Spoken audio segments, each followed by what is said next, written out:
In this lecture, we will discuss about classical analysis and analytical chemistry question, in which we will calculate the calcium in the eggshell. Eggshell was added into hot 1 molar NaOH and washed after wash किया गया उसको for saponification with उसके यानी कि I mean सारे जितने भी उसके एक्स्ट्रा पार्ट्स थे एक्सेप्ट हार्ड पार्ट जो एगशेल का होता है, उसके अलावा बाकी सारी जो इम्प्योरिटीज़ हैं वो रिमूव कर दी गई, जो उसके ऊपर अलग से जो कवर्स लगे हुए होते हैं। 10.395 gram of dried eggshell was digested. तो फाइनली आपको जो मिला 10.395 ग्राम जो है डाइजेस्टेड एगशेल मिल जाता है। उसको आप क्या करते हैं, जो हार्ड मिल जाता है, हार्ड कोर जो होता है ना एगशेल का, उसको आप डाइजेस्ट कर देते हैं 20 ml 6 मोलर HCl के अंदर। सो यहाँ पे HCl के अंदर डालने के बाद जो है वो जितना भी उसका कंटेंट है वो डाइजेस्ट हो जाता है। And the content was transfer into the 100 ml volumetric flask. उसको 100 ml वॉल्यूमेट्रिक फ्लास्क के अंदर डाल देंगे और उसको मेकअप कर देंगे। सो उसमें से आप 10 ml लिक्विड लेके उस फ्लास्क में से उसको further dilute into 100 ml volumetric flask 10 ml of liquid, यानी कि 2 टाइम डाइल्यूशन की गई है, यानी कि 100 ml बनाने के बाद उसमें से 10 ml लेके अगेन 100 ml में डाइल्यूट कर दिया गया। एंड देन उसका जो 10 ml लिक्विड लेके उसको 7.5 ml 0.131 EDTA के साथ कैल्कॉन इंडिकेटर के साथ उसको टाइट्रेट किया गया। सो अब आपको परसेंटेज फाइंड करनी है कैल्शियम कार्बोनेट की in the eggshell.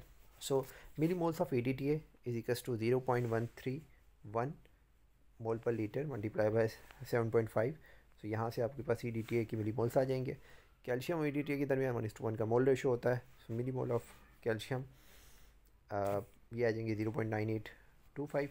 And then calcium +2 की आप कंसनट्रेशन निकाल लेंगे 10 ml डिवाइड बाई 10 करवा के इसको। सो फाइनली आपके पास ये जो मिलीमोल्स आएंगे ये 100 ml की वॉल्यूमेट्रिक फ्लास्क के अंदर आएंगे, लास्ट वाली। सो ये जो आपके पास आए हैं ये इस 10 ml के जो 100 ml वॉल्यूमेट्रिक फ्लास्क है उसके अंदर आए हैं। सो नाउ अब आपने इस फ्लास्क में जाना है। सो इस फ्लास्क में जाने के लिए आपने इस फ्लास्क से 10 ml जो है वो लिया था और 100 ml की कंसनट्रेशन आपको पता है। सो 100 ml की आपको कंसनट्रेशन पता है जो कि 0.9825 आई है और आपको 10 ml में कंसनट्रेशन निकालनी है। सो 10 ml में हम इसकी कंसनट्रेशन निकाल लेंगे। आई रिपीट अगेन कि हमने जो है वो यहाँ से स्टार्टिंग करनी है। इस 100 ml में आपकी जो कंसनट्रेशन है वो आपने फाइंड कर ली है, जो कि 0.09825 आई है।